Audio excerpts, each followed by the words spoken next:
In the Heights. Have you seen it? It's in Champagne, like the second to last song. It's that romantic song that he has with Vanessa. Yes. Usnavi. Yeah, that's what it is. Usnavi, yeah. Cause she's like, let's drink the champagne, da da da, and he's like, no, blah blah blah, and then he's just like, it's been a long day, and whatever it was, like it was at the blackout or like they lose the ticket or something. Like it has been a long day. Yeah. There's so much shit that happens. Yeah, and his grandma dies, or his. Yeah, I thought she was his grandma, right? I think she's not biological, but she's just like. Oh, sure. Taking them under her wing. Right. I like In the Heights. I know Lin-Manuel's kind of an eye roll right now, but. The thing is that he's doing an Outsiders musical. Did you know that? It's gonna be. The thing is, it's gonna be great. That's the thing, Ari. It's gonna be great. Wait, like that? The Outsiders, Pony Boy? Oh, what did I say? The Warriors. The Warriors. They're already doing an Outsiders musical. He's doing the Warriors. He's doing the Warriors? It's gonna be great. Ari, here's is he doing it on Broadway? Mm-hmm. It comes out next spring or something. It's coming. It sounds like such a cash grab. Well, the thing is, it's so hard. It's so hard to be like. Lin-Manuel Miranda's selling out because he sold out a long time ago. But every musical is an adaptation now. Every single one. Yeah, it's all. Yeah, which I get. You know, if you're putting money into something, you want it to work. I guess, but when has anyone ever gone to Broadway and be like, "Oh, I love this movie"? Just Shrek. go home and watch the. Well, yeah, Shrek is good. Yes, yeah. Mean Girls. A lot of my favorite musicals are adaptations. Yeah. Waitress, Legally Blonde. Yeah, Fiddler on the Roof. I'm an idiot. I thought Fiddler. I'm being stupid. I'm thinking of the movie. Yeah, I mean that's true. Shrek, yeah, Shrek was great. It's a good one. There's a Back to the Future musical now. Yeah, Back to the Future. Is it good? People say it's good. I haven't seen it. Mrs. Doubtfire.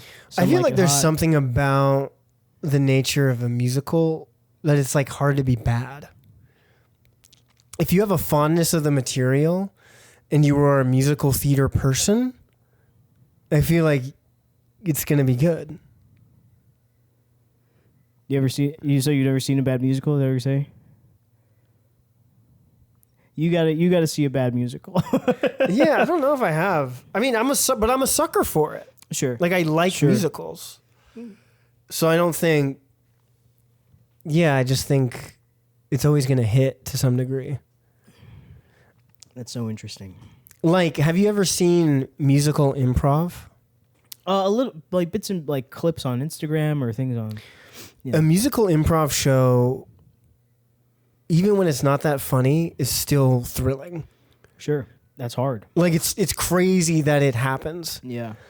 But I think there's something about like the elevated reality, because it's already improv, so you're already kind of like suspending your disbelief and like your expectations, right? And then to tack on musical theater, it's like, whoa, what the fuck? And yeah, I just think like if I go to an improv show, it's like half the time it's kind of shitty. I've never been to a bad musical improv. That's so interesting. I'm glad. Great. Yeah. I think there's just something again, I think it's like the nature of the medium. Sure. Like if you're into it, it hits. Interesting. If you're not into it, it's never going to hit. Right. Like I don't know anybody who's been like, yeah, I hate musicals, but I like this one. That's true. That's true. I'm trying to think of. Have you seen a bad musical? I'm sure I have. I don't know. But also there's just certain things that I'm not interested in. Like, I don't really like Anything Goes, but Sunday in the Park with George. Well, that's a great. That was a great one. You do like that one? I love Sunday in the Park with George. Yeah, me too. I think it's great. I have yet to see a Sondheim musical that I don't like, but I haven't seen what is that? Merrily We Roll Along. I haven't seen Merrily We Roll Along. A Little Night Music. Little Night Music's amazing. That's like a dream role of mine, actually. Oh yeah. Yeah. Hey, it's. I feel like every Sondheim musical has a dream role for me. I think. Ooh. It's fucking fantastic. Not every, of course. I haven't seen a lot. Who would you want to be in Sunday in the Park with George? You'd want to be George. I mean, George is the obvious one, but I don't know how this would happen. You'd have to do they do all that gender bent casting. I think Dot is Dottie. Is that his girlfriend? Yeah. Yeah. I think she's Dottie. God. I mean, she steals the show. Yeah, she's just it's a fucking her show, fantastic really. role. Yeah. The fact that she plays like the older woman is so fun. Yeah.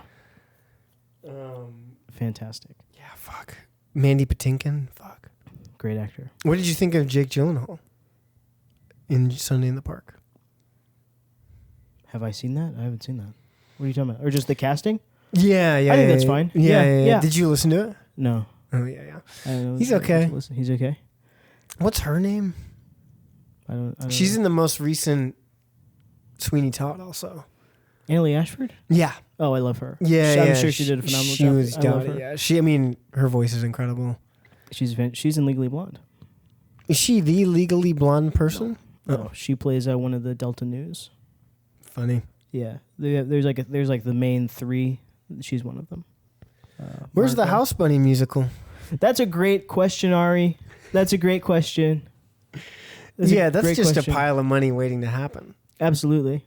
I mean, I wish it had happened a little earlier. I'm not sure. I'm not sure if the audience is there now, but I think the audience would be there. You think the audience would be there? I think they're even more primed for it than ever. I wonder if you could do something like it's not called the House Bunny musical, but you take the House Bunny, turn it into a musical, and then you call it something else. Fun. You know what I mean? Like,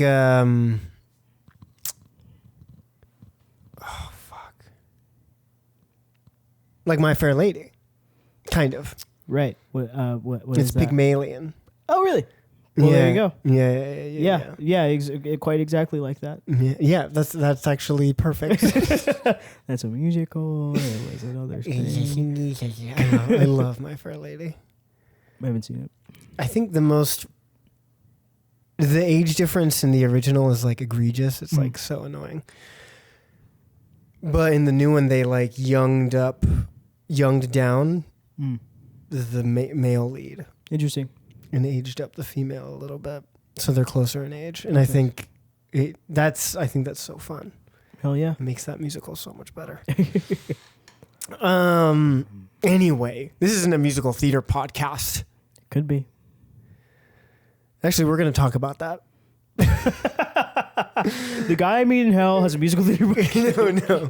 Hello, everybody. My name is Ari Wojciech. My name's Casey Young. And this is The Ticket. Woo! It is the 19th of September, 2024, year of our Lord. 1913 hours. Wow, you did that so fast. Today, we are returning to the question, why podcast? Why podcast? Because, last episode 27, if you haven't listened to it, give it a shot. It's pretty good. We're on Spotify, Apple Podcasts, and YouTube. Like, subscribe, etc. Right. But anyway, last episode 27. We're on episode 28. Congratulations. Congratulations, Ari. Yeah. Last episode, we talked about this idea that hell is when you meet the person you could have been. When the person you are meets the person you could have been. Right. And when Casey and I talked about who that person would be, this person that we could have been. Right. If we were to die today. Or soon. And go to hell. And go to hell. We do something really horrible today, die and go to hell tomorrow. Yeah. Neither of us mentioned podcasts as part of that person's life. So, yeah, why podcast? We should just give up, I guess, because neither of us really cares about it. No, I don't. That is not what I'm saying. I'm not saying, I don't think, I'm trying to get rid of quit and give up. Ever? I think that language is harmful. Interesting. Because I do think there are times in your life when you need to pivot to something different. or maybe like allot your time to something else. Sure. You know? Sure. I think there's so much baggage around to quit and give up. It's true. You know? As a quitter and giver upper, I agree. Nobody ever lets me quit and or give up. When was the last time you quit something? I quit everything. I have a really bad habit, and I've been this way since I was a kid, where I'll if I don't pick up something easily, I'll quit. Whatever it may be. Roller skating, that was like a big one. I wanted to roller skate so bad, and This I has couldn't. come up in the podcast before. Has it? Yeah. That's the way I am. Probably I understand how that would come up again, because that's just who I am. This seems to be a deep regret not learning how to roller skate. Absolutely. I would love to know how to roller skate. Are you kidding me? You could do that tomorrow. No, I couldn't, because I can't do it, Ari. I don't have the balance. I'm gonna fall and crack my head open. Yeah, that's the first step. That's literally the Great. first. I can't wait to crack my head open. But I need a helmet. I got knee pads, elbow pads. you have a job. Not the helmet factory. I still got to pay for my helmet. Wait, I see what you're saying, but no. I'm like, you literally have a job. Like, if you wanted to buy roller skates, you could do it now. All right, hold on, everybody. I'm gonna Wait a second. No. No, I'm not going to do it. Back to the question, or Right, not the question, my but podcast. like, yeah. But I mean, this gets to like my whole thing. Like, yeah, you could learn how to roller skate, but maybe that's not in line with your life, like purpose. Inline roller skates. Right. Maybe that's true. No pun intended. I don't mean to make puns, but I feel like I make them accidentally all the time. You absolutely do, which makes me feel something weird about your subconscious. Like, I feel like you're like dying for a pun to come out. Yeah, but You're when I always want to doing do it on purpose, I can't. Only subconsciously. Not in line with your purpose. Fuck, we're all over the place. Guys, get back on subject. Everyone's bored.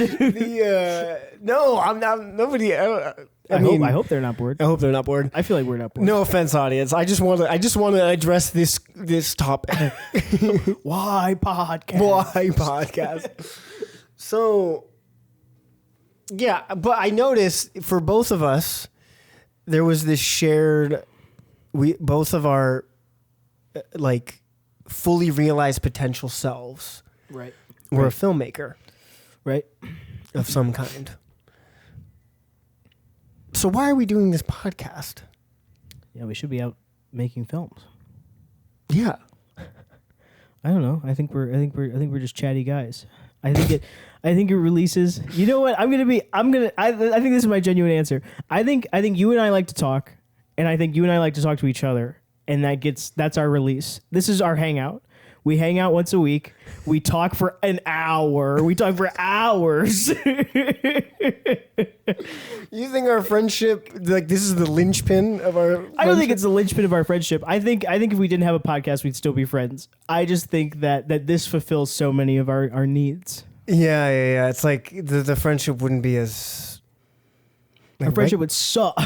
It would dissipate and whatever.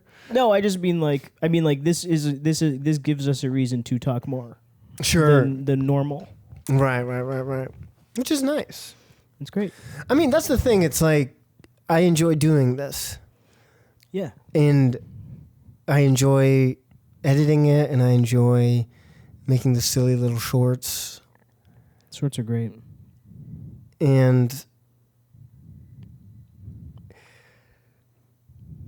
yet, we're not going to be able to do all the things. Sure. Well, what? Like what? You don't think you can do a podcast and make movies? I don't know. Yeah, I don't know what that would look like. I'd have to cross that bridge. I guess, like, when I look at my... Okay, this is going to... Sure. When I look at my life... Okay. I am currently, like, in post-production on a handful of shorts. Right. My friends of the podcast, James and Ryan, we've been shooting regularly for a year now. Mm-hmm. Mm-hmm. James and I monthly, Ryan and I a little more sporadic, but we have a bunch of stuff that we're like cutting and sound editing and da da da da. Mm. Filmmaking is part of my life. Mm. But I watch a lot of movies, Ari. I watch so many movies. I mean, that is important. Yeah, I don't watch enough. You gotta watch movies. It's important. It's important for everybody. Everybody. It is very movies. important. It is. No, I'm being dead serious. So filmmaking is not a part of my life, is what you're suggesting. I'm saying, like, I should give up the podcast. No. And make movies. I'm just like, I want to know if, because you answered the question first, and you said, I want to get married, I want to have kids, and I want to make movies. There's a fourth one. Be financially stable. Be financially stable. Right. Yeah. And like being a filmmaker was like right in there. It was like one of the first things you said. And I just don't want this to get in the way. It's not getting in the way. I can tell you right now, if we get the podcast today, if we put down our mics right now, I would not start writing tomorrow. I would be like, oh my God, I have so much free time. Yeah. No, I just sit at home on Thursdays.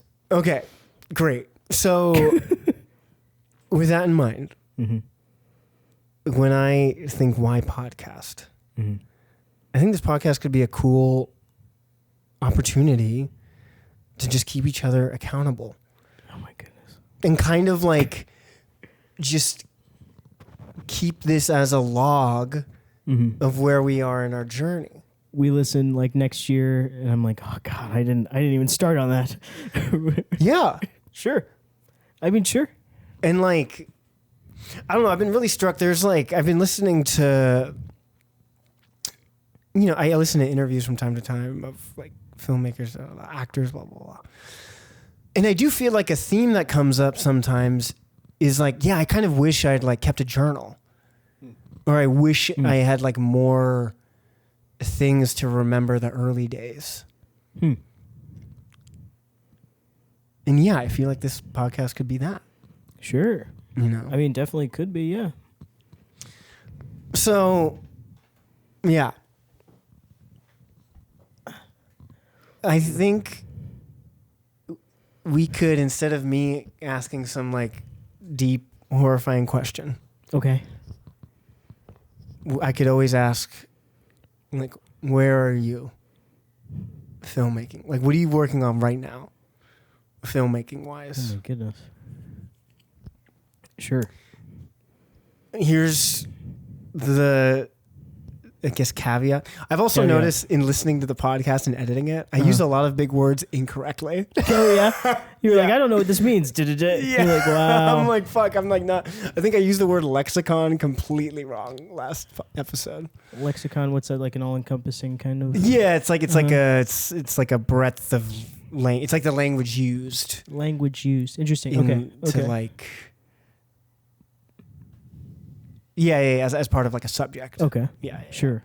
I think. Didn't you use that incorrectly last episode? Yeah, I totally did. So I'm not going to use the word caveat because I don't know. Okay. Like I have like a vague idea of what that word means. You say it and then I'll tell you whether or not it's a caveat. Because you know, I know what caveat means.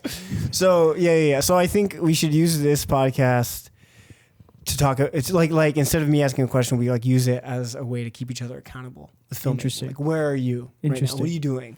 I see. And what are you struggling with? And or what is exciting you right now? The one caveat, I think. Okay. We don't talk about what we're going to do. Oh, sure. Okay. We only talk about like what we are like, or what we have done, or what we are balls deep in right now. Because I think talking about what I'm going to do. Oh, you were saying this last episode. Oh, really? It releases the same. Yes, chemicals. exactly. Yeah. Right. I think talking about your goals, talking about what you want to do feels really good in the moment. But I think it's like it can be self-sabotaging to some degree. That makes sense. And it's one thing if you're talking to like a mentor or a co-creator, you know. but just to the ether. So yeah, I think, we don't talk about what we're going to do. We don't talk about what we're going to do. Just what we're doing. Just what we're doing. Or what we've done. Or what we've done. I see. Or just where we are. Where's where we are? Because there's going to be weeks where I'm like, Casey, I didn't do a damn thing. Damn. There's definitely going to be weeks where I'm like, Ari, stop fucking asking me this question. But where are you? I'm pissed, Ari. Because the reality is this podcast takes time. Yeah. We have to take time and energy to coordinate meeting. We have to take time and energy to edit, to post, to do all the research, and plan the future episodes and stuff. You come up with your questions. You read all these poems. You don't even read poetry, and you read all these. I mean, that's like the lowest. That's not that hard. But yeah, but the thing is, it's like you and I don't have a substantial amount of money. No. So the only thing we really have is our time. So true. Time is money. Yeah, but you can get money back. Sure. You can't get time back. That's upsetting. Yeah. Yeah. So like, if all we have is time, I just want to make sure we're, being intentional. Sure. And again, I'm enjoying this. I like this podcast. Ari thinks I'm wasting my time. I don't think you're wasting. I don't know what you do. I don't do anything. 98% of your life. I know what you're doing in regards to this podcast. Sure. I'm here. Sometimes I'm not here. But yeah, like the marriage and having kids thing, you're kind of on your own. Thanks, Ari. You're not going to help me get married and have kids, you fucking asshole. I don't know if I believe in that shit. That's just like you. So you're not going to come to the wedding? I'll come. If you're invited. If I'm invited. I'm just kidding. I think marriage can be a beautiful thing. I think having kids can certainly be a beautiful thing. I was at Go Get 'em Tiger here in Los Feliz. We live in Los Angeles, people. Ari's just shaking up the whole format of the podcast. I just get thrown into this. He's like, let's talk about filmmaking. Also, here's my address. And here's Casey's now. No. But no, I was What is that? It's a coffee shop. Oh, okay. It has this beautiful like outdoor patio area. And I'm sitting in this outdoor patio area. I'm trying to fucking read my book. And some dad comes up and he's like, it's not the book you're reading. Blah, blah, blah. And he goes off about how much he loves the author, blah, blah, blah, blah. And he's there with his child. And I just can't help myself. I'm like, is this your son? And he's like, oh, yeah. I was like, how old is he? He's like 5. And I was just like, wow, that's amazing. A 5-year-old boy? Yeah, I was just like, it's amazing that you have a kid. Like to this stranger who's just trying to have a nice conversation about the book I'm reading. Why is that amazing? It's just amazing that anybody has a child. It's like crazy. It's just like, I was just like looking at this kid, like, and he's just futzing around, like throwing rocks or whatever. And I was like, dude, that's a light. Like, that's your responsibility. And you like made it. Yeah, it's a lot of responsibility. Oh, man. But yeah, I think you should, if you want kids, have kids. Thanks. But I can't really do much in that regard. Whatever you say, Ari, I get it. You don't want to help me. And then financial stability. I think we can both keep each other accountable in that regard. Sure, yeah. You'd be so proud. I spent a very low amount of money considering how much I usually spend. Hell yeah. Thank you. That's what I like to hear. I make my lunch now. Nice. Thanks. That's a game changer. Yeah, it changes everything. I don't like to spend the time doing it. That's why I don't do it, but it's great. Yeah. Made some tuna fish for the week. Heck great. yeah. Love tuna salad. Getting Incredible. those macros. So true. I'm hitting my macros, man. And then there's filmmaking. And I think we can help each other out. Interesting. So where are you? Where am I? Nowhere. I'm not doing anything right now. I haven't started a project. I'm not in the middle of a project. How do you feel about that? I feel fine.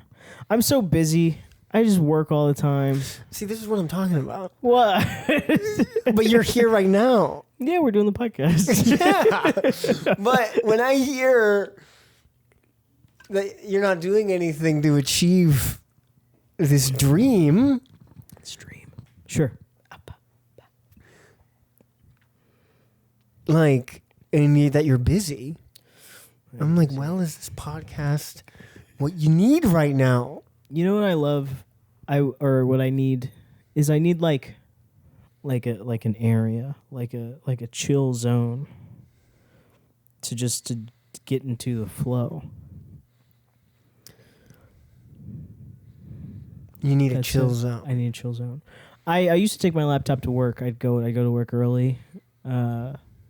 And that was nice, but I don't want to go to work early every day. It's tiring.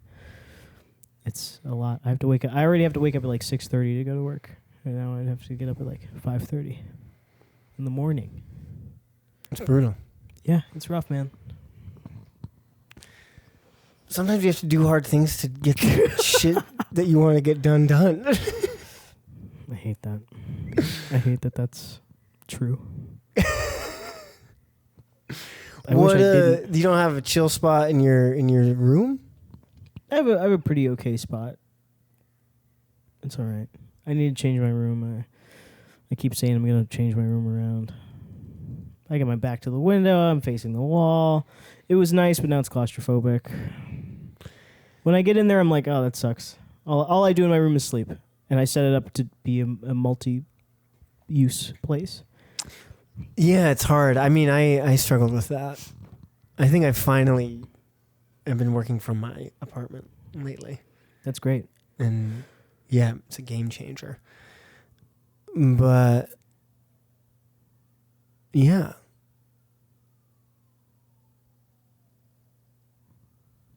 So you don't have a chill zone. I don't have a chill zone. I need a chill zone. And I don't know. I need to do it, I guess. But it's just like, it's hard. You write and then you hit a block and it's like, well, what am I gonna do now? And then you don't know what you're gonna do. And then you're like, oh, forget it. Which is what I do. It's roller skating all over again. Every script is like roller skating. Well, the first step to getting better is admitting there's a problem. Okay. Non-alcoholic. But all right. I hear you. Thanks. It's hard. Mm-hmm. And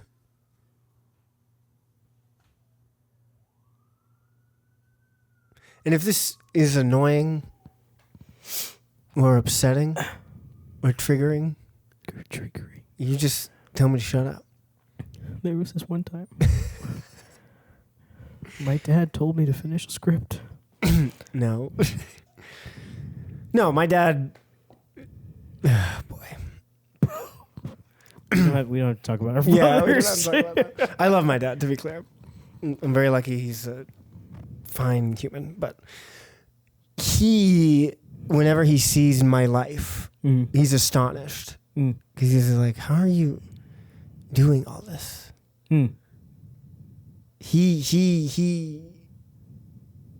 Yeah, he's like so confused. You juggle a lot of pots, Ari.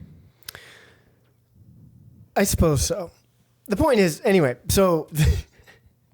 Right.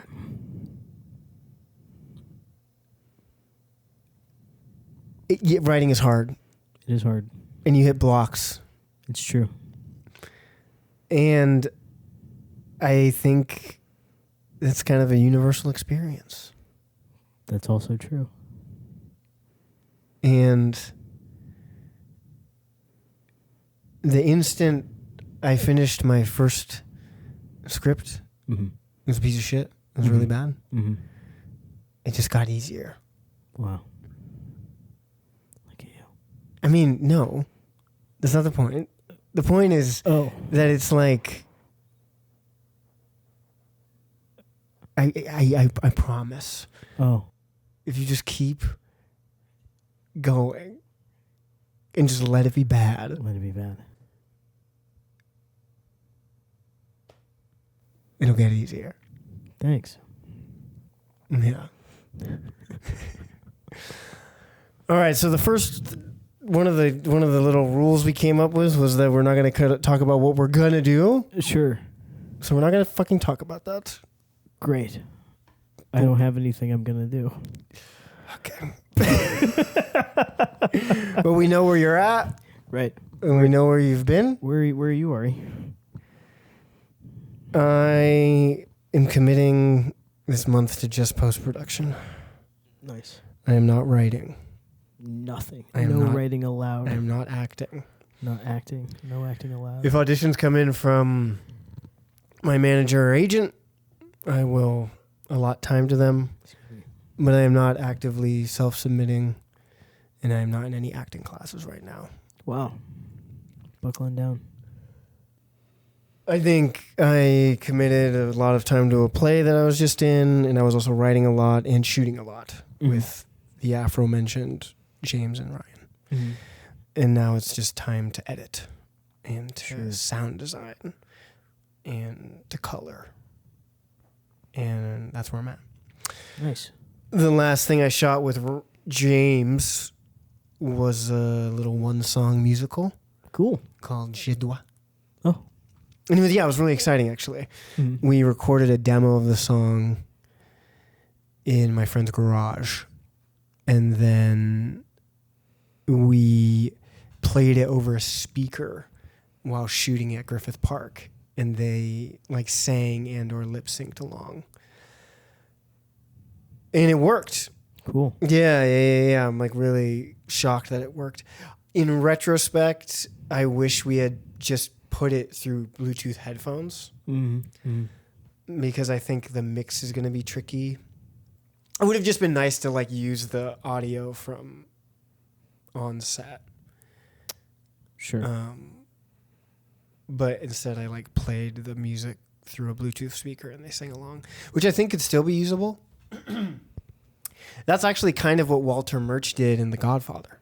Oh, really? Yeah. So the party scene, like the sound design in that scene, I guess was really revolutionary because back in the day, there would have been no music playing and they would have put the music in post. I see. But when they shot The Godfather, every time they were recording, the band was actually playing in the background. Oh. And then they combined the on-set, the like diegetic sound of the song from the live recording with the like pre-recorded stuff. That's really cool. And that's why it has that. Like, it just feels like you're in it. Sure. More, you know? Sure. And I guess we could try and do something like that with this, but I'm going to leave that up to my composer, Clark Ree. If you guys need a composer, he's amazing. Hit him up. Hit him up, everybody. I'll have his website in the show notes. So yeah, we picture locked that today, and I just sent it to Clark, and then I sent it to James to color because I am bad at coloring. Oh, sure. I'm really bad, but it's not something I want to hard. spend time getting good at. And there are Sure. people in my life who are good at it, so Sure. I'm gonna let them take care of that. Hey. And then, yeah, there's a bunch of other. Well, actually, I have the list right there. So you have 5 things Oh, wow. I need to edit. Be honest, je dois. Ari eats oranges, but I'm only doing sound design for that. Jar, which is basically picture locked, and then the pit. The pit. And then when I'm done with those, there's like 2 more that I have to edit. But yeah, the month of September and probably October are devoted to that. Wow. And October that's- too. Probably. It takes time.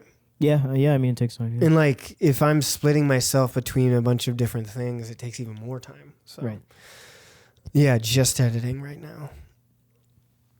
And how am I feeling about that? Excuse-moi.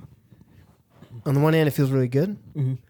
because I'm like getting stuff done. Mm-hmm. On the other, I feel like I'm falling behind. And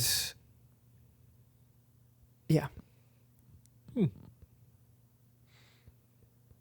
Are you, like, if you look at it from the outside, are you falling behind? I don't know. I think this is the longest I've gone without writing. Okay. Since I started writing.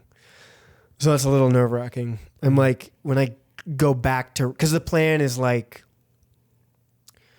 finish all this post-production stuff, ease back into acting classes, and start writing daily again. Nice. Mm. But I'm just worried that, like, I'm going to just suck at writing again. Sure. Not that I'm like, was ever super good at writing, but I was getting better. Mm. You know? But yeah, we'll see. We'll see. Yeah. So that's where I'm at. Filmmaking's crazy. It is. It's a lot of work. It's a lot of work. And it's so like multidisciplinary. Yeah. But I'm really lucky. I've found people in my life that can shoot and edit and act. So, and make music. So, slowly building a team. Nice, man. Yeah. That's great. Thanks. Cool. The other thing I think that this podcast could be an opportunity for. Oh, uh-huh.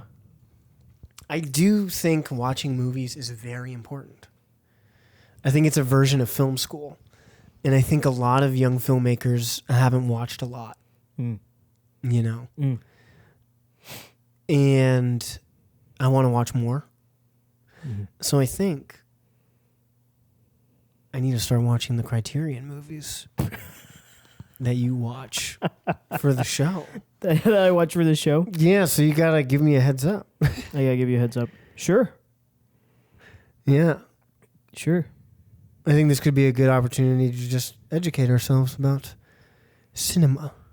There's some great movies on the Criterion Collection. Yeah, and that's a nice little start. Yeah, I mean it's a great jumping off point. Criterion introduced me to a lot of really great stuff. Hell yeah. You know, they know what's up.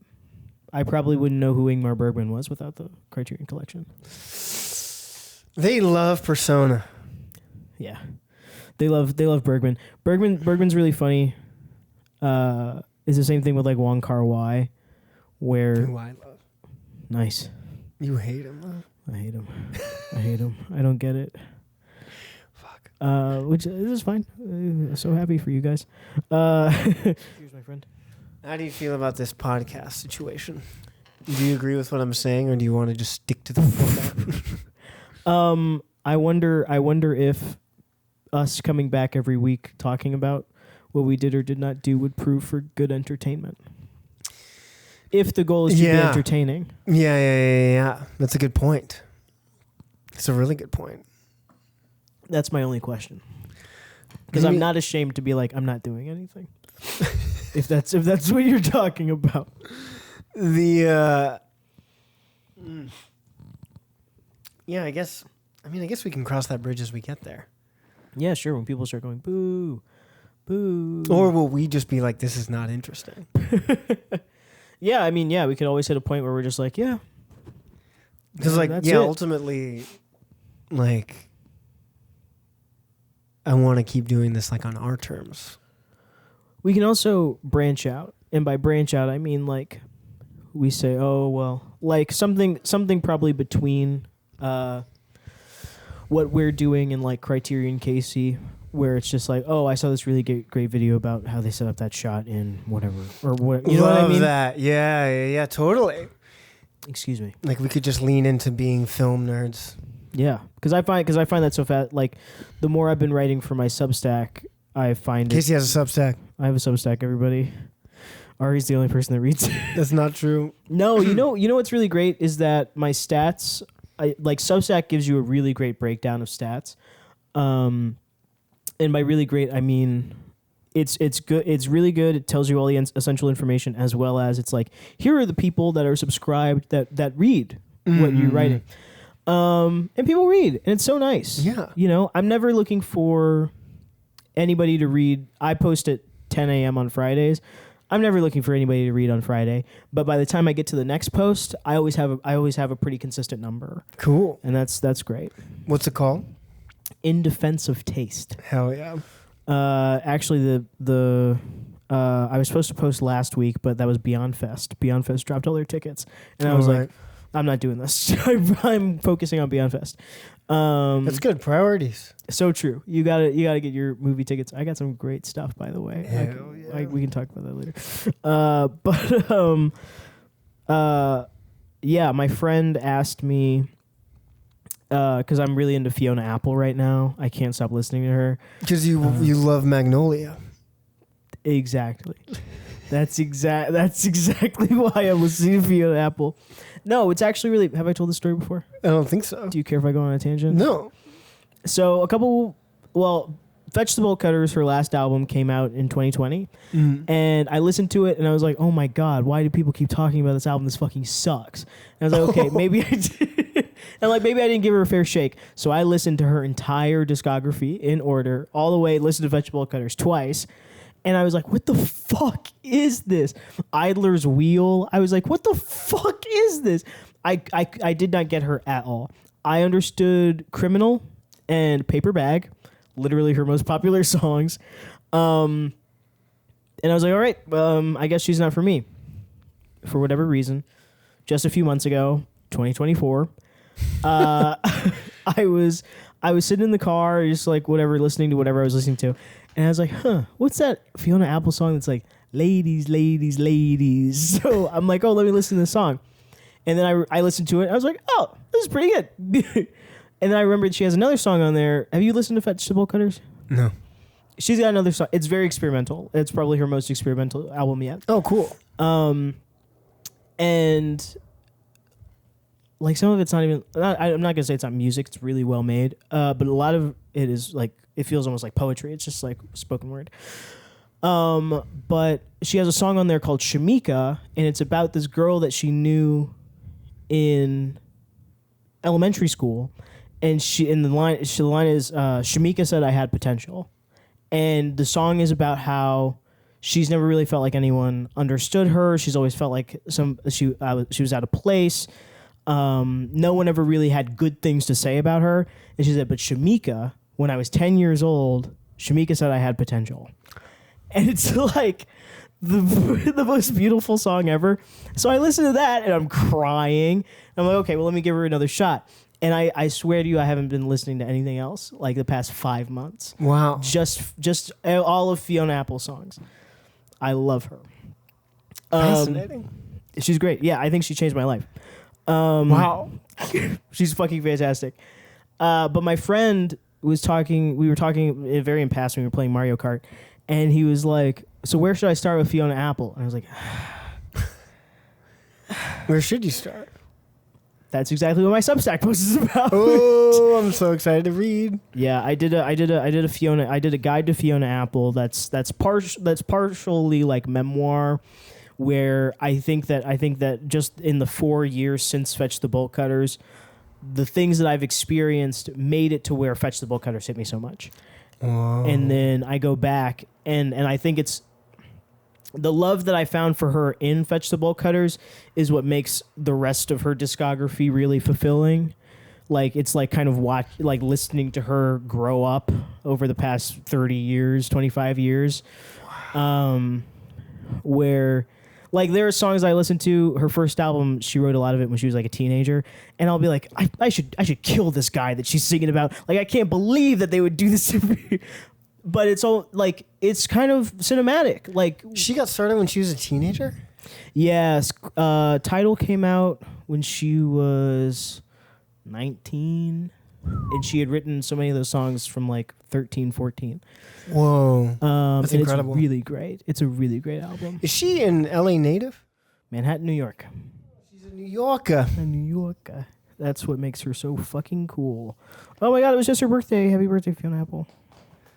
She's a Virgo? I guess so. Is that September? I don't know.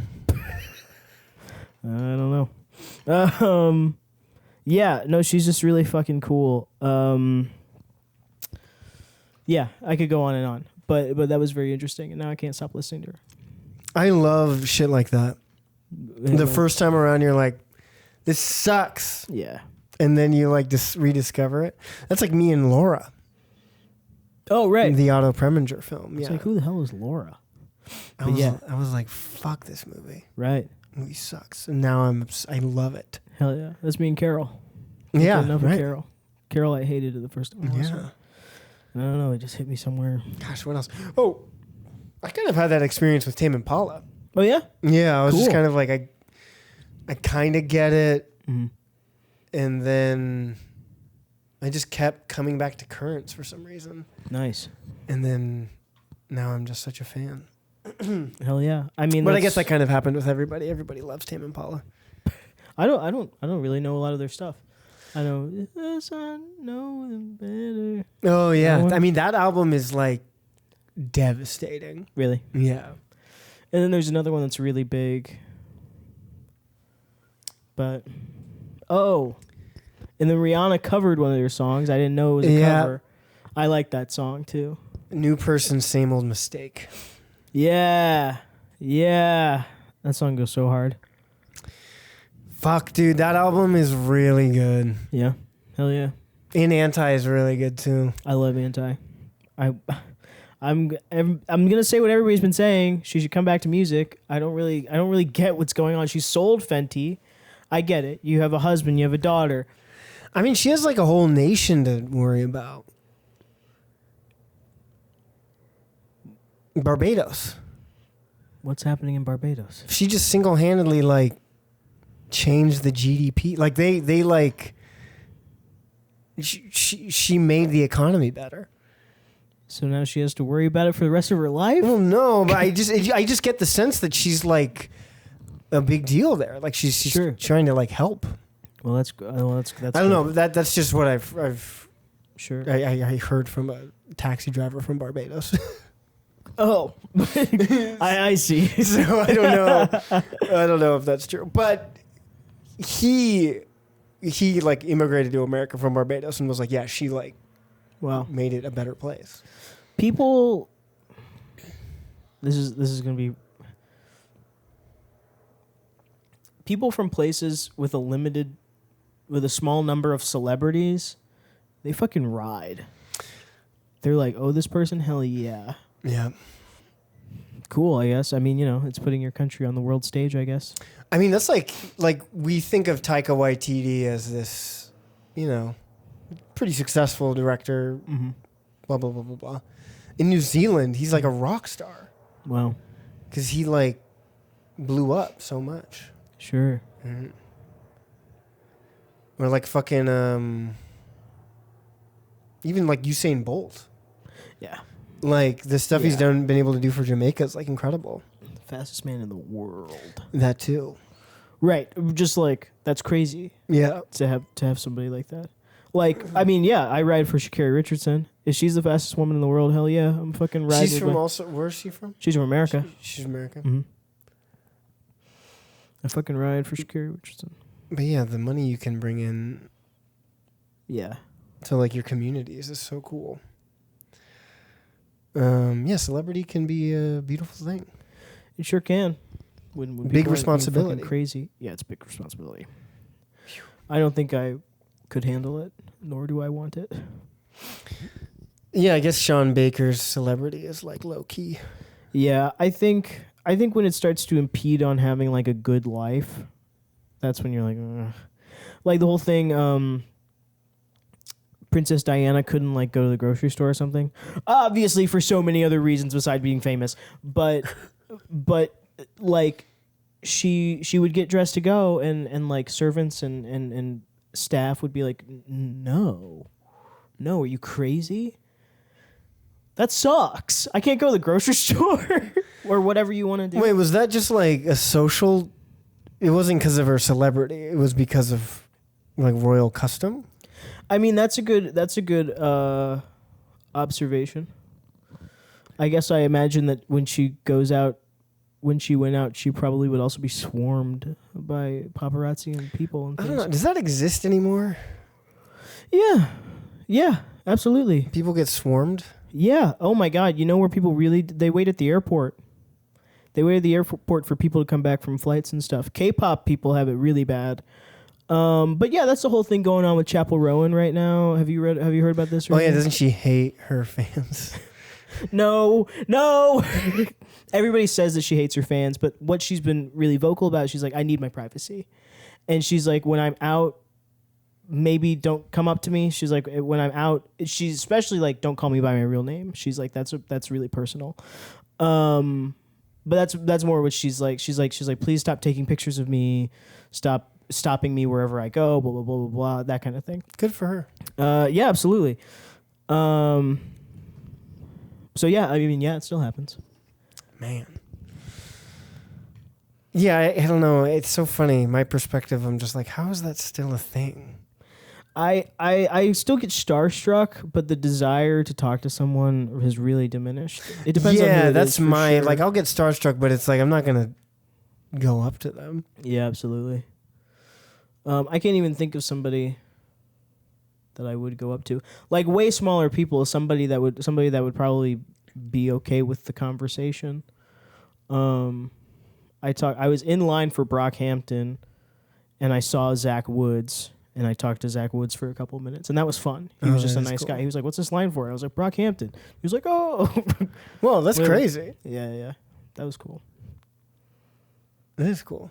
But I find it a lot funnier if I just go, guess who I just drove past? Matt Damon. Like, that's just so funny to me. But you wouldn't stop for Matt Damon. I don't know. I really like Matt Damon, but I don't know if I'd stop. I'd look at him. He's just like, oh, Jesus Yeah. Christ. This guy won't stop looking at me. I loved you in Good Will Hunting. He's good in that. I've never seen it. I've never seen the whole thing. I've only read the screenplay and watched the scenes with him and Robin Williams. I have a friend, I'll be like, have you seen this movie? And she'll go, no, I read the Wikipedia summary, though. I'm like, God, that's not... that doesn't help our conversation. Yeah. But, like, the scenes he has with Robin Williams are so good. Really? I'm just scared to watch it. Movies that I've read the screenplay and not seen them, I'm, like, nervous to watch them. Because they never live up to the... Well, yeah, it's like reading. That's why people say that books shouldn't be adapted, basically, which I kind of almost agree with. But it'll never match up to. With books, you've got the imagination of everyone. Mm-hmm. You'll never be able to replicate every single person's exact imagination. Yeah. Which is the same exact thing, I'm sure. You read the screenplay, you're playing it out in your head, and then you get the movie. Yeah. But talented Mr. Ripley. Great. He's fantastic in it. He's so good. I think he's a great actor. I really do. He's special, man. And I love that he doesn't take himself too seriously. Yeah. I loved him in The Last Duel. I never saw that. Oh, it's great. It's great. I'm not Ridley a Ridley Scott. guy. Yeah, I'm not a Ridley guy like that. But, well, no. Ridley makes great movies, and in between his great movies, he makes fucking garbage, and that's what really bothers me about him. That's He's what so really bothers me confusing. about him. He's very confusing. He does whatever the fuck he wants, which is great. Good for him. He always gets the money. No one ever. That's what I find so funny about this Francis Ford Coppola thing, where everybody's like, his last movies were bad. Yeah, guess who else's last movies were bad? Like everybody. Everybody. Like I don't understand. Yeah, of all the filmmakers to like. He has like 5 films that people consider the best of all time. The best of all time. Right. Yeah. And it takes him 40 years to make some epic. Yeah, it's like, what are you talking about? Meanwhile, David O. Russell's making his next film. Like, fuck off. We talked about this before. I hate David O. Russell. I know, it's insane. No one likes him. It's insane that he's still getting money. He's riding off of Silver Linings Playbook, I guess. Fucking stupid. Which isn't even that great of a movie. Yeah, and then Ridley's a hilarious example. Like, how is he still... Yeah. Like, so crazy. And then, who else is there? I mean, Tim Burton, low-key. Yeah, Tim Burton fell off hard. Yeah. I can't believe that he's doing Beetlejuice. I mean, it makes sense. Like, legacy sequels are, like, all the jam. Yeah. Also, I didn't realize Beetlejuice came out before Batman. Yeah. Hilarious that he was like, hey, remember the guy that I had play Beetlejuice? Batman. And everyone's like, thanks, actually. Yeah, he rocks. That's actually fucking cool. I love that. It's very cool. Movies, baby. Movies. Can't get enough of them. What was the last thing you learned about the making of a movie that really inspired you? That inspired me? That you were like, I want to fucking do that.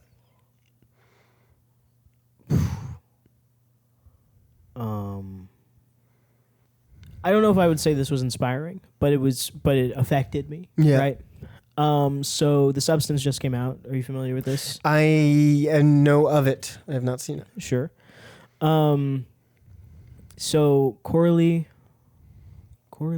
Farge is her name. I loved her first movie. It's called Revenge. It's a revenge thriller. The Substance is fucking batshit. Like, it's very much. I compared it to Julia Ducournau, who did Raw and Titan, where she got a bigger budget, and then she just took a bigger idea and just swung for the fences. And it's really good. This isn't a review. That's not what this is about. But she does just a lot of really great things surrounding, like, it's about, like, aging as a woman and body image, and a lot of what she turns, a lot of the emotions that she turns visual are very interesting. And I went to a Q&A, and I loved hearing her talk about like the casting process. Demi Moore is really good in it. I think she's a great actress. And everyone was saying you couldn't have gotten a better actor for this specific role, because Demi Moore's character, her name is Elizabeth Sparkle. And she is, however old Demi Moore is, 60 years old, 50, 60 years old. And she's fucking washed up. Like, everybody's like, oh my God, she's way too old. Somebody put her down. Like, they're like, this is so disgusting to see this old woman doing what she does, whatever. Fuck. And a lot of it is also Demi Moore reckoning with that she used to be hot. She used to be beautiful, and everybody used to love her, and she was always on TV and whatever. So this is like Sunset Boulevard. Yeah. It's like 2024. It's 2024 Sunset Boulevard. Which is crazy to think that Gloria Swanson was like that same age as well. She seems so old, but she's not. She's like 50 or 60 in that movie too. Yeah, it's devastating. Hollywood hates women. Hollywood hates women. That was funny too. I didn't know that the younger woman in that was nominated for an Oscar. I didn't realize that until the last time I watched it. I was like, this performance is fucking fantastic. The young screenwriter? Yeah. She was nominated for an Oscar? Yeah. Because her performance is fucking great. She's great. She kind of steals the show. The romance between William Holden and I did this last time on the last podcast. Yeah, I could name all the male actors. Oh. Couldn't name the female one. Terrible. It happens. Bear with me, listeners. This is exactly what The Substance is about. Nancy Olsen, I knew it was. Oh no, Nancy Olsen. Can you confirm that she was nominated for an Oscar? Yeah, Best Supporting Actress, Nancy Olsen. That's why I was pretty sure. Wow, it got nominated Best Actor, Best Actress, Best Supporting Actor, Best Actress, Best Supporting Actress. Wow. Of course. Eric von Stroheim got nominated. He's pretty good. That's crazy. He's had an Oscar nom for director, writer, producer, actor. That's fucking tight. Wow. Fuck. I was just reading that about there's this clip that I get every so often. It's from Instagram, or it's an ad on Instagram for a concert that Audra McDonald did, where she just sings standards and stuff. I don't know who Audra McDonald is. Audra, Audra, and then McDonald. Yeah. She's a stage actress. Hell yeah. She's got a fantastic voice. And she's doing I Could Have Danced All Night. From My Fair Lady. Oh, there you go. I didn't know that. King Christ. And there's that part she needs a lot of breath control. She's switching her ranges, and she's doing all her stuff. And somebody was like, "Yeah, she's not the only winner in every category for no reason." I was like, "Are you kidding me?" and she's gotten Best Actress in a Musical, Best Supporting Actress in a Musical, Best Actress in a Play, Best Supporting Actress in a Play, and she's the only actor, male or female, to have done that. And this is the Tonys we're talking about. Yeah, the Tonys. Yeah. Damn. Crazy. Fuck. There's some people out there. Yeah. They just got it. They just got it. Yeah, that's someone like you just got it. Right. But Coralie Farge, she's talking about her casting process For the substance. For the substance. Demi Yeah. Moore. Demi Moore. Or Demi Moore. I always find that so funny. Her name's Demi. Oh shit! Did you I didn't know that. Yeah, Demi. Like Denis Villeneuve. But Demi. Have you seen that Lights Camera Jackson video where he's like Denise Villeneuve? I don't know what that is, but that's fucking funny. he I don't know how much he reviews anymore, but he used to be really popular because he was really young. He was like 13, 14 doing Lights Camera reviews. Jackson. Yeah, his name's Jackson. Funny. And he's got a great video where he can't pronounce Denis Villeneuve's name. Denis Villeneuve. Which is what it looks like. I understand. No, I get it. Yeah. He I didn't say know how to anything absurd. anything. Yeah, you just gotta watch some interviews. I always go like Good Morning America. And now there's so many videos where a person will introduce themselves, like a GQ, what's in my bag, or something like that, where they go, hi, I'm Denis Villeneuve. Hi, I'm Saoirse Ronan. Thank God for that one. Oh, yeah. Or then if you have a name like that, then you have to go on Stephen Colbert and say a bunch of Irish names. Have you seen that video? No. I watch too much internet shit. That's all. That's all this is. Is that what telling you're me. busy with? Oh. I'm just kidding. Yeah. I do shit like that A little too. bit. Yeah. And that was just really interesting. Like, I don't know, where you look at somebody and you're like, oh, perfect, whatever. I don't know. The same thing. I just saw Brad Bird after the Iron Giant, and he was talking about how Vin Diesel wasn't famous when they cast him as The Giant. the Giant. Wait a second. We were talking about Demi Demi Moore. And then we went on this tangent about the pronunciation of names. Right. What are you talking about right now? Oh, well, you were talking about things. What was the last movie I found out about that inspired me? Yeah. So Demi Moore, the casting of Demi Moore, what does that have to do with Vin Diesel and the Iron Giant? It's the same thing. The same thing about casting. Okay. He made a video pitching himself. Vin Diesel. Yeah. Not for the movie, just in general. He made a short film that was about how he's racially ambiguous. And what the short film was expressing was more like how it's kind of frustrating. And Brad Bird was like, and he did a really good job in it. He wrote it himself, he acted it himself, he produced it himself. Is this the short that got him in Saving Private Ryan? I assume so. Because Saving Private Ryan was that same year.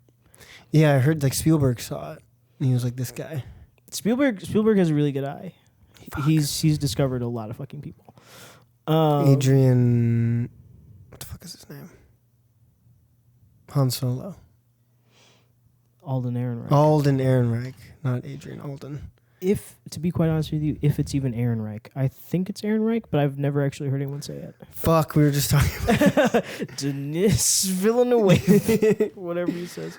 Alden Ehrenreich. Anyway, so Vin Diesel, Brad Bird. Yeah, that same thing. And Brad Bird was like, yeah, he was perfect. We didn't know he was going to be perfect. The little boy, they were like, I don't know. There's something about casting, I think, can be so hit or miss. And I think casting can affect a movie more than the person's performance, I think. Agreed. And that's something that very often gets overshadowed by other things. I think a casting director has a really heavy weight on them. Ali Ray and I last year were like tentatively gonna produce a short film this year. Mm-hmm. And we had a few drafts of a script ready to go, and we had like started meeting with directors. And one of the directors, she had like spoken with. We had watched her short film, and it was great, so good. And she said, she was like, "Yeah, it was the first time I didn't cast my friends. I held auditions and like really sought out the perfect actor for the role." Right. And she was like, "It makes all the difference."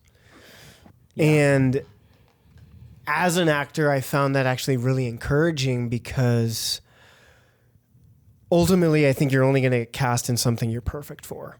Yeah. Like, and yeah, I think that kind of just like relinquishes control. It's just kind of like, if you're doing your best, if you're working on your craft, if you're like giving a fuck, it's truly out of your hands. Yeah. Yeah, that's true. And yeah, I do think casting is wildly important. Absolutely. I notice that a lot. Usually when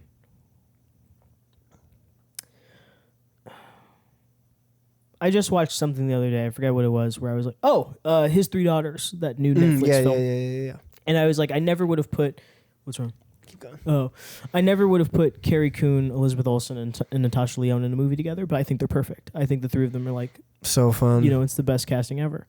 But I noticed that usually when someone gives a quote bad performance, and usually what it is like, why are they even here in the first place? Yep, I agree. Ali Ray's been on this kick. I think a part of it is her whole experience getting into grad school, and now that she's in grad school and like surrounded by all these actors. And she also, her and I co-produced a play together last year, and she did a couple of readings. She's been on this kick where she's like, I don't blame actors anymore. Yeah. Like, it's all directing. Like so much more of it is in the director's hands. And that starts with the casting process. Like, yeah. so often I'll be watching a performance and I'm like, God, this isn't that good. But then if I really like stop and try and take more of like a bird's eye view, it's like, well, this person isn't really servicing the writing. Sure, yeah. And like maybe the writing is just bad. Yeah. But there's another actor that might be able to just give it life just by virtue of the person they are. Yeah. And so often too, I'll see directors that just prioritize different things and don't really work with actors. And so you have this poor actor that's just like a raw nerve in these imaginary circumstances, just doing their best. Right. Without any, lack of a better word, direction, you know? Yeah. And there's this story one of my acting coaches tells where he was up for a lead in a new sitcom. Mm-hmm. And this was several years ago, back when sitcoms were, you know, still like moneymakers and still like a big deal. And to be put on a sitcom, on a network sitcom, you are auditioning for like a room of execs, directors, writers, like a shit ton of people. And you were just doing the same scenes over and over again. Sure. And not getting any feedback. Brutal process. And like just to get into the final, because he was one of two actors. Wow. And he had auditioned, he had like self-taped, come in for a callback, several more callbacks, and then suddenly the like final showdown was between him and this other actor. And he was there all day. And they're just doing the same like 2 or 3 scenes over and over again. And they're like, okay, Behzad, you go like back into the waiting room, and then they call in the other actor, and then back and forth, back and forth, back and forth.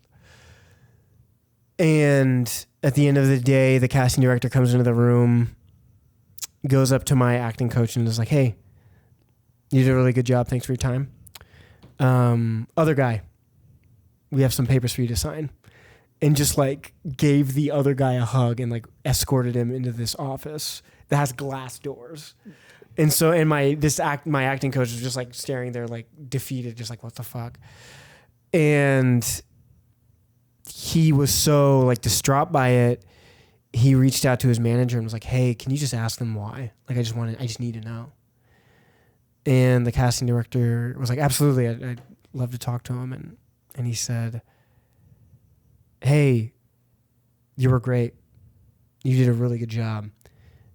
You made a ton of very funny choices. The other guy is just funny. And it's like, there are just some people, their very essence is the thing that's going to make the show. Yeah. And like, you might be a really talented actor with like all this like technical prowess, training, but at the end of the day, if your like pure essence isn't what they're looking for, Yeah, totally. it's just out of your hands. Yeah, absolutely. But yeah, I don't know. Yeah, casting is important. Casting is important. Fuck. Jesus. That story's crazy. It's crazy. Yeah, it's fucking crazy. That's crazy. Yeah. Movies, baby. Movies. And TV. TV. TV. Anyway. I don't know. Criterion Casey. Yeah. I got a movie for you. Hell yeah. Absolutely fantastic. I don't know how much I see in this movie, like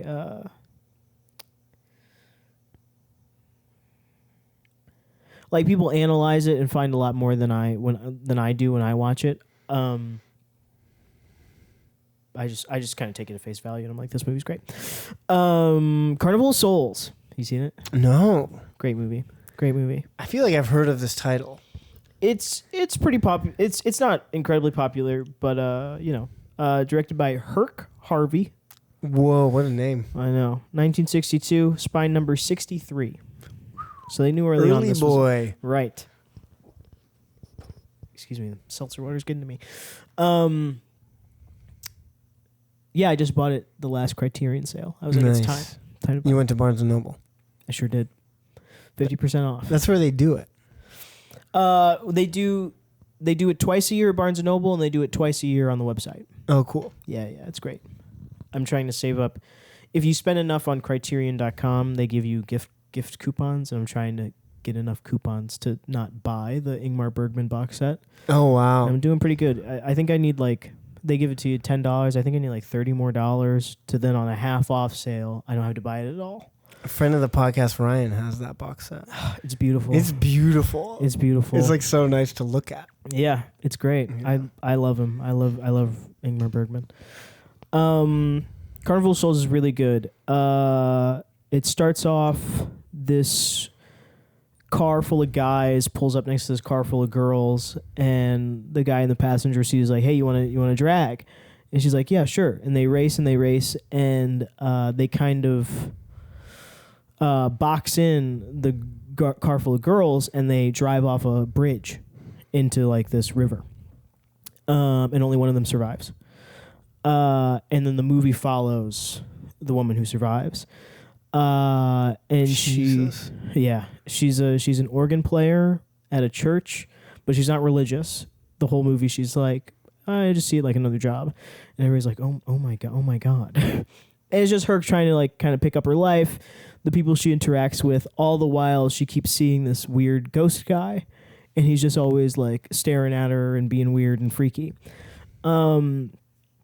And it's so hard to describe because I'm not a B movie person, like something like The Blob or Ed Wood's films. You like The Blob? Mm-hmm.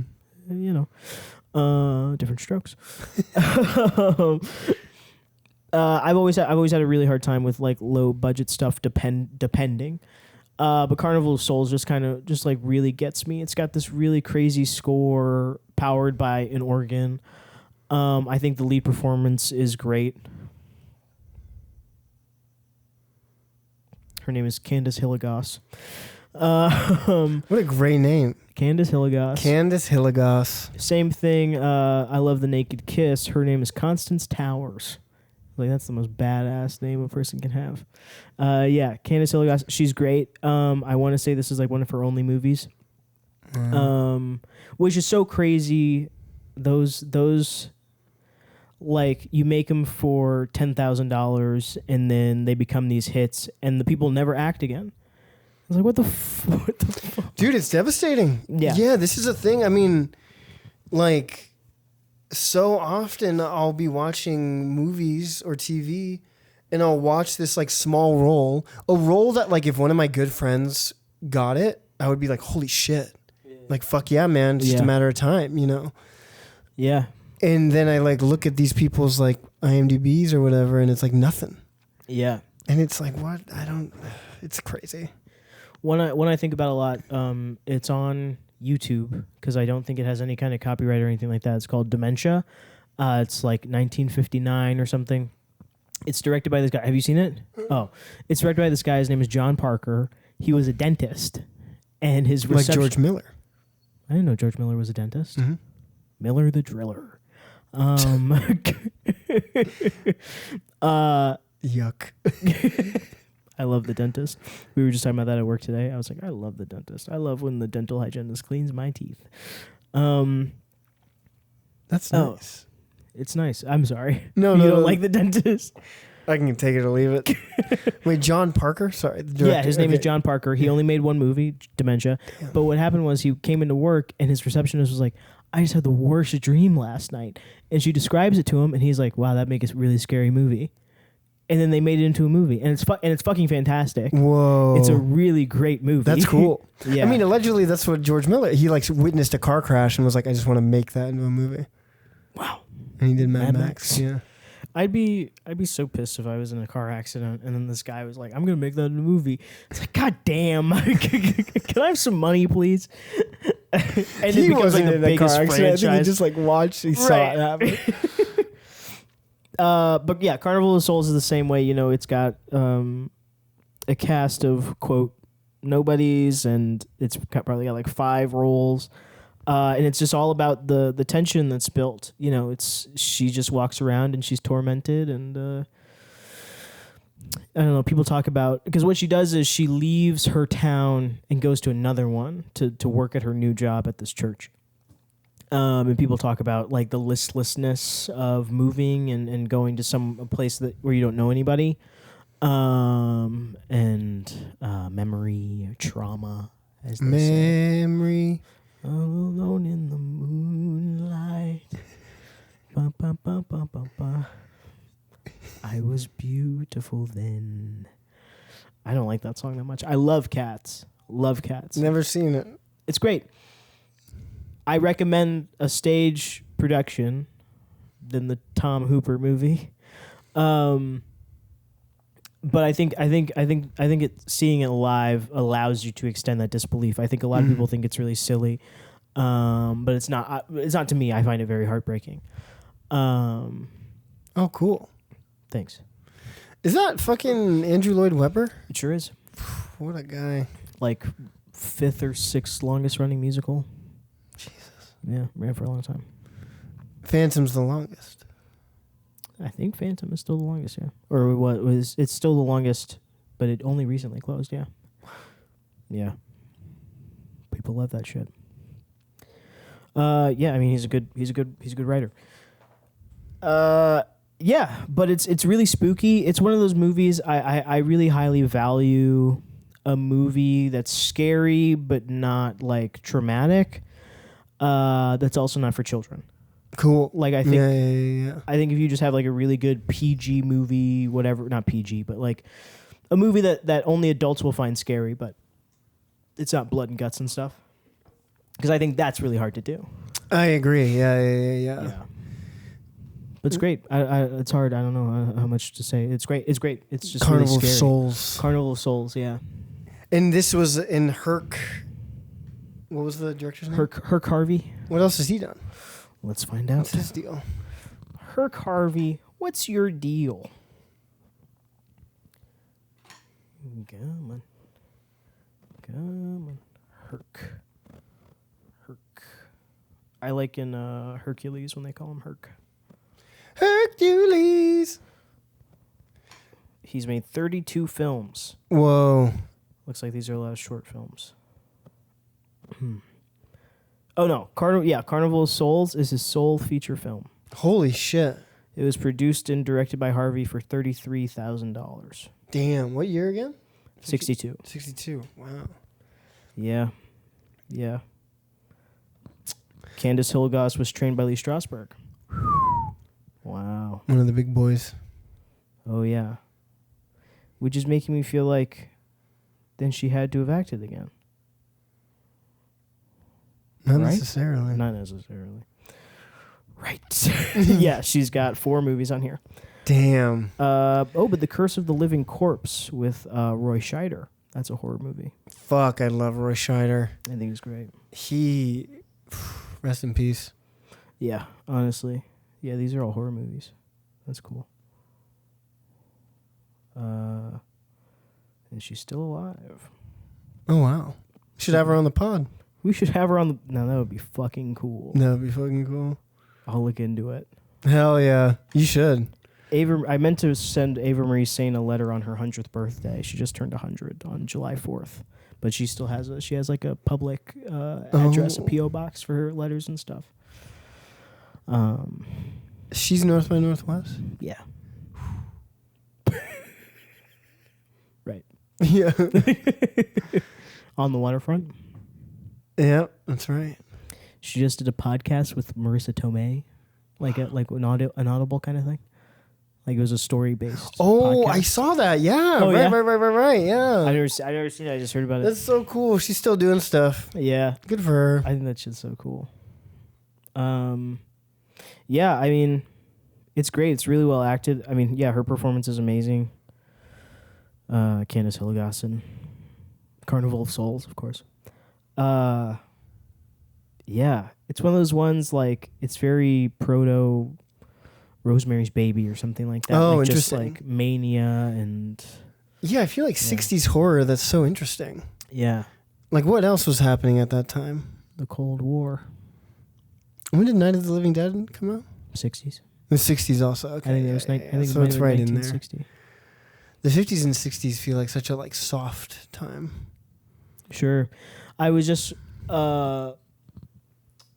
Criterion had a really good collection on their streaming service that was 1960s, the decade that broke America or something like that. And it was all these films that were about mania. Like they had like the Manchurian Candidate and stuff on there where these characters are like, what the fuck is happening? Yeah. Which is always really interesting. Like watching movies in the past, it's hard to like conceptualize that. Like the context with which they were created. Exactly. Yeah. Exactly. Yeah.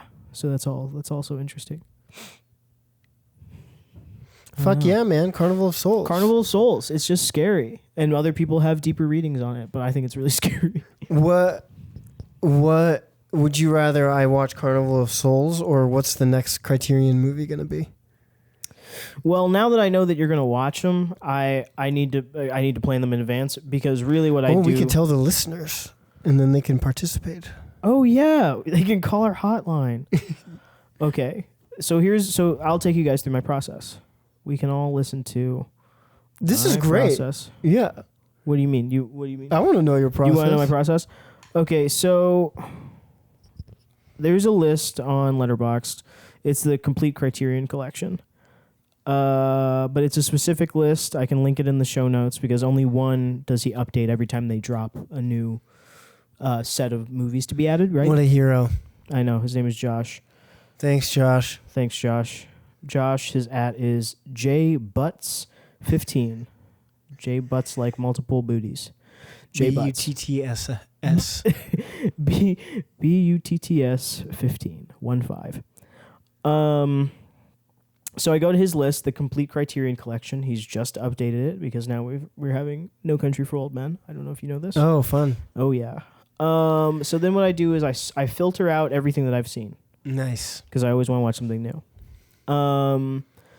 And then I usually look for a streaming service. I usually go on Criterion channel, but I'm not going to do that right now. And then what I do is I'll shuffle it. Now, if I'm watching it at work, I need something English language. Yeah. If I'm watching it at home, then I'll watch whatever. Although Letterboxd has a new really great feature. They'll sort the movies based off of what you like, and it gets pretty close. If I sort a list that has movies that I've seen before, I'll go, oh, I see why you think that, or whatever it may be. Yeah, and then you've just got all the movies in the Criterion collection filtered out by what I've seen or not seen. All right, let's pick one. Oh yeah, and then we got to pick one. I forgot that was the whole point of what I was doing. I do love Fellini. Nice. I'm waiting to watch Peeping Tom. I just missed it in theaters, and then so I guess I'm gonna wait again. That's what happens. I know, isn't that what fucking happens? It's just on and on until you die. Jesus Christ. Oh my goodness. I don't know why I think that's so funny. I'm glad. I said it to be funny. I'm glad. Sorry, I don't see anything. You know what we're gonna watch? We are going to watch Leslie Howard's Pygmalion. Oh. This is one of the Hell few. yeah. As of right now, this is streaming on Canopy, the Criterion channel. I have Canopy. Canopy? Hey, Fuck if you have a yeah. library card, you should have Canopy. Get Canopy, people. Canopy, Criterion channel, Crackle, which is free. You don't even need an account, and HBO Max. 1938. 1938. Pygmalion. Let's go, baby. Comedy romance. Comedy romance. It's on Max. I just said that already. Did you? Yes, I listed all the streaming services it was on. I heard Canopy and Criterion channel and then got excited about Canopy. Sorry. No, it's okay. Leslie Howard. Leslie Howard. That's a man's name, people. I know. What was I? I was watching. Well, this is the same thing with Laura, but I was watching Where the Sidewalk Ends, where I was Oh, yeah. Fucking Gene and Dana. Gene and Dana. A woman named Gene and a man named Dana. Yeah. And I think that's so funny. I think they have such great chemistry. They do. Fuck. Have you seen Where the Sidewalk Ends? I have it illegally downloaded on my hard drive. It's fucking fantastic. I'm not a noir guy like that, and I really like it. I'm a noir guy, and I really need it. I started it. He's just so mean at the beginning. Like, he's really cruel. He doesn't get better. Fuck. He doesn't get better. I don't know if I can handle it. It's so that's what I like so much about it. Is it's just like, yeah, he's a shitty guy. Like, that's actually what I don't like about noir, where it's like, I wish that they would acknowledge how shitty that they are. Yeah, yeah. And that's what I like. He's just like, oh no, I framed my girlfriend's dad. And then he's just like lying to her. And she's like, I'm so stressed about my dad. And he's like, I know, baby. Don't worry about it. Fuck. He's just a fucking bad person. Yeah, he's a bad. That's why I stopped. I was like, I can't handle it. Yeah. Because in Laura, he's like kind of a puppy dog, Sure. Yeah. and I can get behind that. He's not a puppy dog. He's a shitty fucking person. Fuck. Yeah. Well, everybody, on that note, don't be a shitty person. you can if you want to. No. Yeah, No. don't. Yeah, never mind. Scratch that. Scratch that, everybody. Well, thank you so much. Thank you, Ari. How are you feeling? Good. I'm full of bubbles. I'll be quite honest with you. I'm so excited. I think a more filmmaking, movie-centric podcast is the direction we've always been going.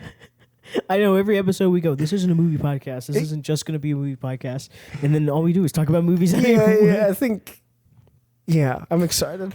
I think this falls more in line with This Is the Ticket. Like, instead of becoming famous for a podcast, maybe the podcast facilitates us being famous for other reasons or Yes. successful or whatever. Yes, yeah. But it's still fun. It's still fun. Yeah, we do it for fun. Yeah. Fun first. Fun first. No. I'm a fun first kind of guy. I think fun should always come first. You only get one life, Ari. I don't like to suffer.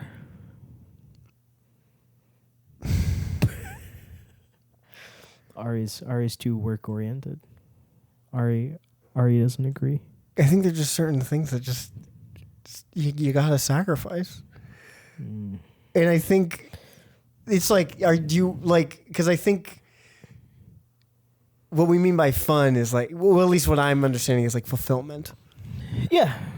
And I think there's fulfillment right now, and then there's like fulfillment later. And I think delaying fulfillment can be damaging. And there are certain things that, like, the stuff that you have to do right now just kind of feels like drudgery to get to the thing. I hate that. I know. I hate that. I know. I mean, this is going to be something we discuss. We're probably going to discuss this a lot. Fulfillment? Or just like the nature of making stuff. Like, is every step of the way fun? Sure. No. No, I can tell you right now, no. But does that mean it's not worth doing? No, not always. When is it worth doing? I don't know. I haven't succeeded at that yet. I haven't gotten where I wanted to go through. But do you feel good now? Good now? What do you mean? Like right now? What do you Yeah, mean? like ostensibly, it's like you haven't done those things because it got not fun. Right. But are you like, yeah, I'm fucking happy as a clam because that wasn't fun and like fuck it. But it sounds like you keep coming back to it. A little bit. I also try to live without regret. So they're constantly at odds because I want to have fun, but then when I ditch something for not having fun, I don't want to think about it again. And sometimes I do. Does that make sense? Did that answer Yeah. sufficiently? I guess so. I'm a tough nut to crack, Ari. I don't know what that means. It's a metaphor. It's but like in a, this context. Oh, I just mean I'm always going to answer honestly, but I don't know if a lot of the things that I think or do make sense. So I may not be answering your question correctly, but or in a way right, in a way that's that satisfying. Satisfying. But I'm like, that's what it is. I don't know what to say. Yeah, right. Because I'm a tough nut to crack. We do have one life to live. On that note, I'm going to read a poem. I can't wait. All right, everybody. Today we are reading Fiona Benson. Fiona Benson. From her collection of poems, winner of the Forward Prize. Winner of the Forward Prize? Yeah, I don't know what that prize is, but it's I on the would love cover. to read that poem. That doesn't make any sense to me. But this is her collection called Vertigo and Ghost. Nice. There is a section where all the poems have to do with Zeus. The god? Mm-hmm. Okay. And this poem is titled Zeus, or The Problem with God. This is by Fiona Benson. I like to watch the doctors in the emergency room with their paddles. Some gone soul already crossed beyond prayer. But here they are still at work at the heart's heavy meat, trying to force the dead engine to turn over with a horse kick of power. It gives me a frisson to see the corpse jolt on the bed. I've always approved of the electric age. I could insert my lightning bolt, of course, but I don't. All those tubes and their gorgeous god machine. Coming up short, unflattering that oracle, the flat line.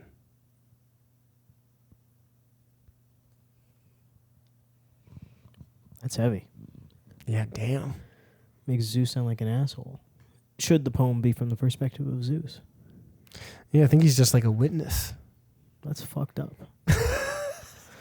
That was really good. heavy. Yeah, that was heavy. It's just like God watches you die every day Every day. and does nothing. And sometimes has an internal monologue like that. If there is a God. The powers that be. It's true. I met a guy that died once. How long was he dead for? A couple minutes, I think. Wow. Yeah. Did he have any memories from it? The classic, he was over his body. He could see them working on him. Whoa. That's the classic.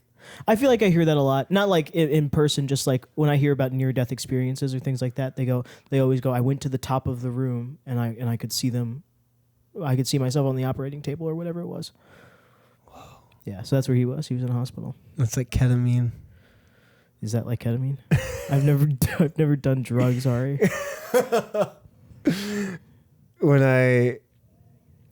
The first time I took ketamine, it felt like I was floating above my body. Really? Yeah, it was cool. Nice. I liked it. Cool. Anyway. Thanks for listening, everybody. Thanks, everybody. As usual, if you've made it this far, DM us. Yeah. Send us an email. Yeah. Or just, fucking follow us on Instagram. We're at This Is The Ticket. At This Is The Ticket, yeah. And then our email is thisistheticketpod@gmail.com. Give us a little high. Give us a little high. If you're the first person to give us a little high, we'll give you $1. Come on, get that free $1. Get that free $1, baby. Come on. And yeah. Thanks, Casey. Thanks, Ari. Anyway, my name's Ari. My name's Casey. And this is The Ticket. Woo! Bye, everybody.